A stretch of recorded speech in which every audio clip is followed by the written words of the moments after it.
dari jaminan kesehatan nasional akan sangat tergantung kepada berapa manfaat atau benefit yang memang diberikan untuk kepesertaan. Kalau manfaatnya makin banyak berarti biayanya memang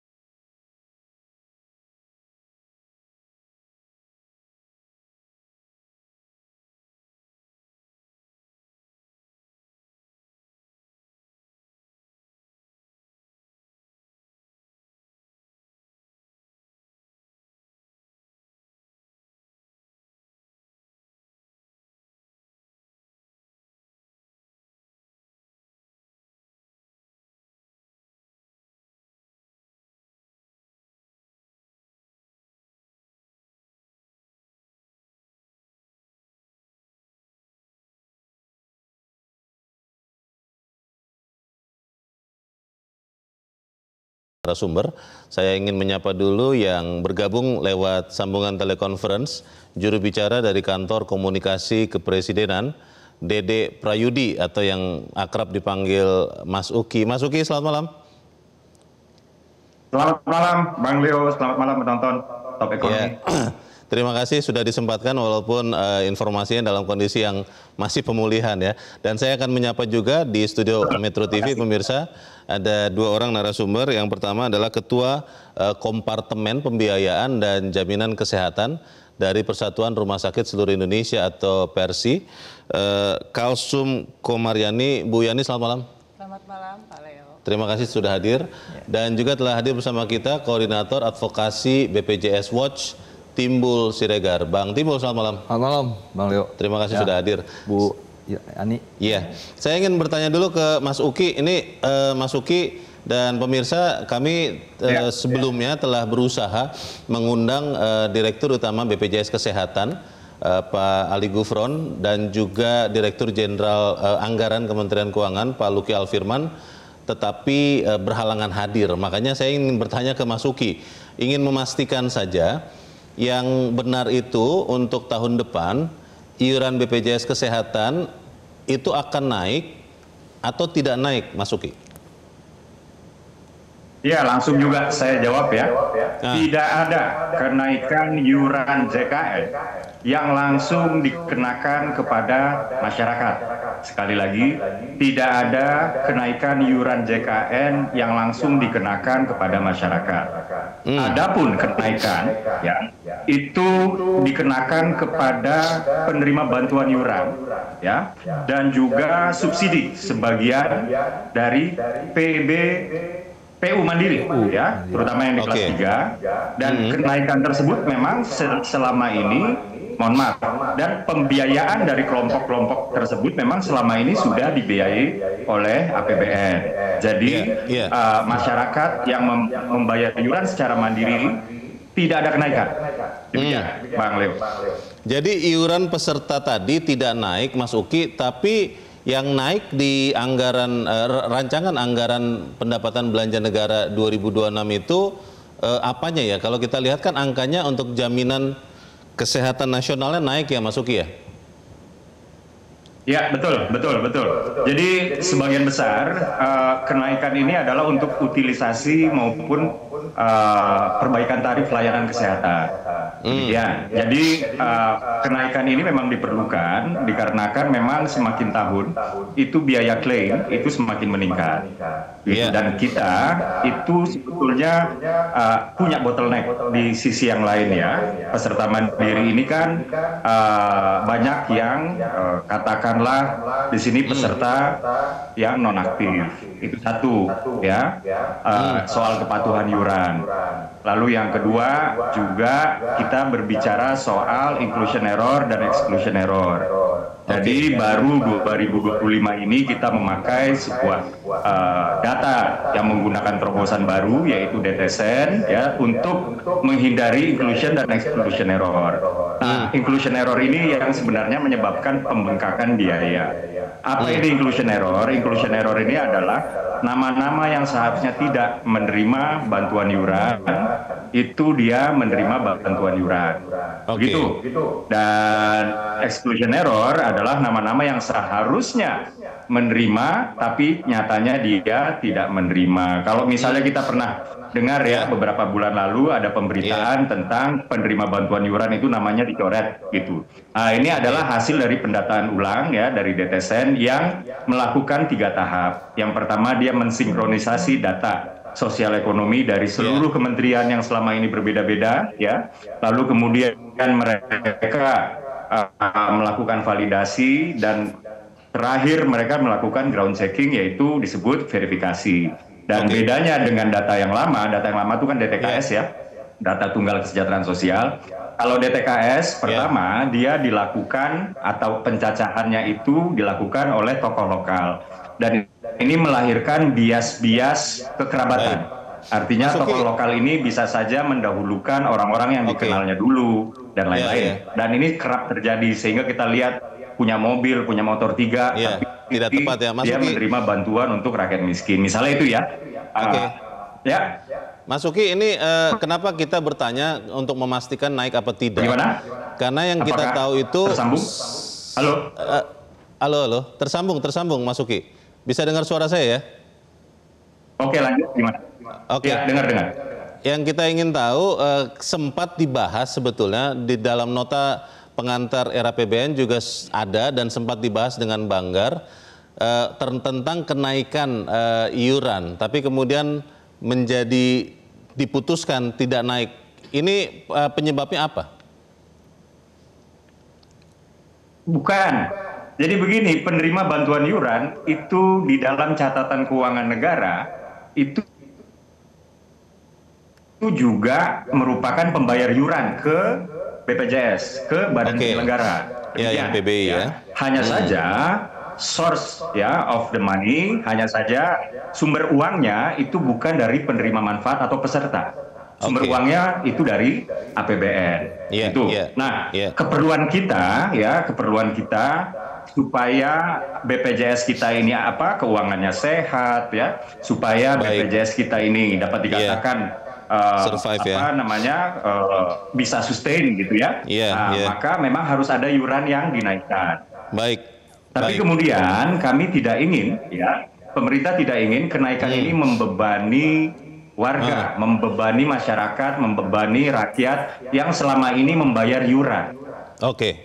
Gitu. Jadi maka dikenakanlah kenaikan tersebut kepada penerima bantuan iuran dan juga peserta TBPU yang selama ini juga memang sudah dibayar oleh APBN. Jadi tidak ada kenaikan iuran yang dikenakan langsung kepada masyarakat. Demikian, Bang Leo. Terima kasih Mas Uki.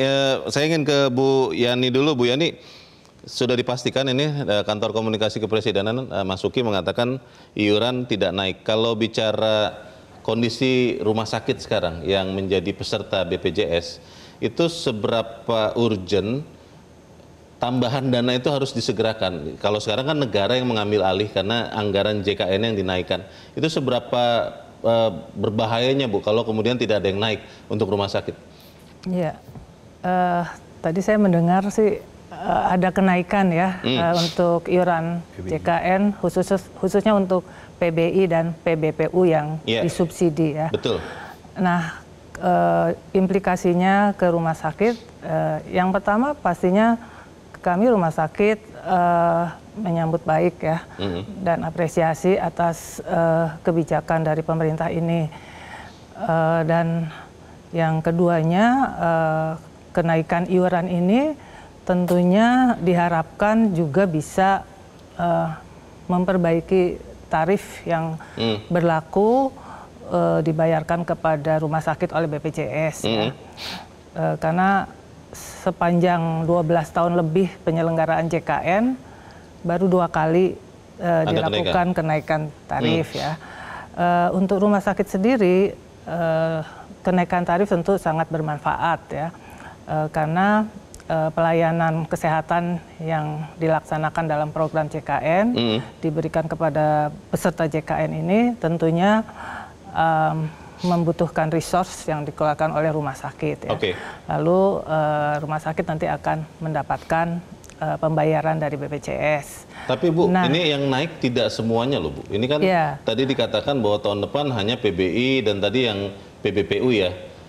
Itu cukup membantu tidak kondisi tagihan dari rumah sakit kepada BPJS? Iya, saya kira tentunya ini nanti akan kita lihat dari apa yang disiapkan oleh Kementerian Kesehatan ya, di mana mereka akan mengeluarkan tarif baru ya. Tapi terus terang kalau tidak semua segmen kepesertaan iurannya dinaikkan, tentunya kenaikannya mungkin kurang signifikan ya, mohon maaf istilahnya. Jadi akan tetap akan jadi ada yang tidak terbayarkan. Barangkali kenaikan tarifnya pun akan ada pembatasan seperti itu ya. Sementara inflasi di bidang kesehatan ini juga sebenarnya berada di atas dari sektor-sektor lain ya. Jadi, nah inilah mungkin yang diharapkan adanya kenaikan iuran yang tentunya juga yang optimal sehingga nanti bisa membackup kenaikan tarif kepada rumah sakit. Artinya Bu, rumah sakit lebih bisa sustainable dengan kenaikan yang seperti disampaikan, tidak seluruh peserta, atau sebenarnya lebih bisa sustain kalau iuran seluruh pesertanya dinaikkan? Ya, jadi bila sebagian seperti disampaikan oleh Pak Dede ya, mungkin tidak bisa memberikan ruang juga bagi rumah sakit untuk berkembang dan meningkatkan mutu. Agar tertahan begitu ya?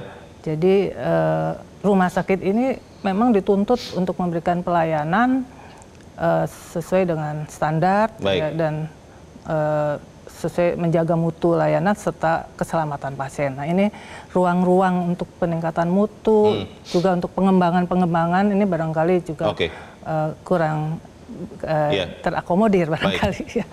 Bu, Bang Timbul, kalau Anda lihat sebetulnya, ini sayangnya BPJS Kesehatannya tidak bisa hadir malam ini. Tapi kalau Anda melihat sebetulnya dengan pilihan, kalau saya lihatnya jalan tengah ya, yang dinaikkan hanya sebagian saja untuk tahun depan, itu akan bisa membantu kondisi BPJS-nya dulu, rumah sakit nanti deh. Atau memang harusnya sih seluruh peserta, semua kelasnya naik iurannya? Ya, jadi memang kenaikan iuran itu kan bagian dari amanat regulasi ya. Undang-undang SJSN bilang iuran ditinjau secara berkala. Perpres 82 2018 mengatakan paling lambat 2 tahun. Terakhir 2020, 2025 nggak naik. 2026 kalau kita baca nota RAPBN naik. Dialokasikan 66,5 triliun. Dibagi 96,8 juta dibagi 12 bulan itu kan 57.250. Jadi nanti dari 42.000 naik ke 57.250. Nah, tentunya kenaikan itu memang sangat-sangat dibutuhkan untuk menjaga keberlangsungan program. Kalau kita lihat data BPJS Kesehatan memang 2023-2024 itu defisitnya kan juga rasio klaimnya kan di atas 100%. Artinya beban biaya manfaat pelayanan itu lebih tinggi daripada iuran yang masuk. Jadi tekor nih ya? Tekor. Nah, sementara kalau kita baca laporan keuangan BPJS Kesehatan, program JKN, pendapatan utamanya itu dari iuran. Memang ada pos silpa kapitasi yang tidak digunakan dikembaliin, tapi kan hanya ratusan miliar, nggak terlalu tidak signifikan. Pendapatan iuran, pendapatan hasil investasi, kalau ada aset bersihnya, memang waktu terakhir 49,5 triliun. Nah, kemudian pajak rokok, kalau kita baca laporan 2024, pajak rokok tuh udah hilang. Padahal pasal 99 Perpres 82 mengamanatkan yang harusnya itu berkontribusi sekitar 7-8 triliun. Nah, tapi karena Pemda nggak redo dan sebagainya nggak ada. Nah, jadi utamanya memang pendapatan iuran. Nah, kalau iuran itu memang tidak naik, ya diprediksi oleh BPJS Kesehatan itu di 2026 itu nanti akan terjadi defisit minus 26 triliun. Kalau tidak naik sama sekali. Sama sekali. Nah, artinya kalaupun sekarang naik di RAPBN sekitar 53.250, 57.250, itu kan naiknya sekitar 17 triliun dari 48 triliun. Masalahnya 17 triliun akan diperhadapkan pada 26, tetap defisit. Nah, persoalannya ke rumah sakit adalah ketika BPJS Kesehatan tidak secara tepat waktu membayar, cash flow rumah sakit terganggu. Bagaimana beli obat? Bagaimana bayarin dokter, tenaga kesehatan?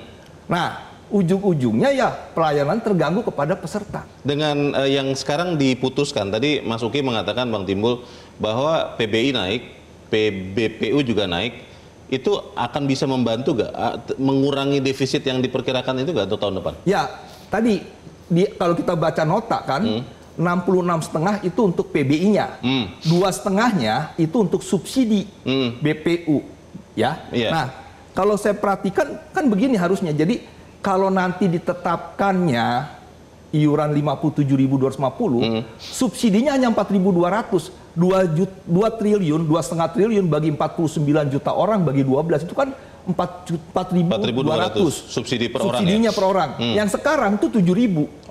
Justru sebenarnya kita pertanyakan kenapa diturunkan subsidi ini di tengah memang daya beli masyarakat juga turun. Nah, jadi memang kita mendorong sebenarnya kenaikan iuran itu harusnya mengikuti seperti yang direkomendasikan DJSN. Kalau DJSN yang pernah saya dengar tuh 70.000. Kalau 70.000 itu ada kenaikan 32 triliun penambahannya. Sehingga kalau diproyeksikan di 2026 minus 26 ditutup. Masih surplus. Langsung tidak minus ya? Tidak minus. Nah, saya khawatir kalau hanya menambah pertambahannya 17 triliun diperhadapkan pada 26, dia akan minus. Yang tadi kita akan terjadi seperti 2014, 2019 yang terus defisit. Nggak pegang uang. Barulah 2021, 22, 23, 24 ada aset bersih. Memang di 2025 diperkirakan sekitar 15,5 triliun yang sisa. Tapi ini kan diperhadapkan pada 2026 yang penyakit yang bebannya akan terus meningkat. Termakan juga itu. Nah, termakan. Nah, jadi memang menurut saya kembali bahwa kalau kebijakan pemerintah untuk tidak menaikkan dulu di peserta mandiri memang tepat. Karena juga begini, di peserta mandiri itu kan diperhadapkan pada peserta yang 15 juta masih nunggak. Dinaikin 1 perak saja, yang 35 sekarang nih, 1 perak saja dinaikin, belum tentu bisa dibayar. Maksud saya, ayo pemerintah selain punya kebijakan menaikkan yang memang menjadi sebuah amanat regulasi, tolong diselesaikan juga tunggakan iuran supaya mereka kembali menjadi peserta aktif, menjadi masyarakat yang dilayani JKN. Berapa banyak itu, Bang? Ada 15 juta. 15 juta orang? 15 juta. Ini kan dampak dari kenaikan di 2020 ketika naikin di PBPU kelas 3 menjadi 35, dari 23.000 ke 35.000. Nah, di kondisi daya beli sangat menurun, 35 nggak mampu. Satu keluarga misalnya 3 orang. Nah, inilah yang akhirnya sampai 5 tahun terakhir ini, ya 15 juta itu menunggak. Yang memang harus juga diselesaikan supaya ketika ada nanti kenaikan iuran, kalaupun mereka sudah selesai dulu dengan tunggakannya. Pertanyaannya, apakah itu memang bisa dilakukan karena ya memang ekonomi saat ini masih tumbuh, tapi dikatakan tidak baik-baik saja. Pemirsa tetap bersama kami, Top Ekonomi segera kembali.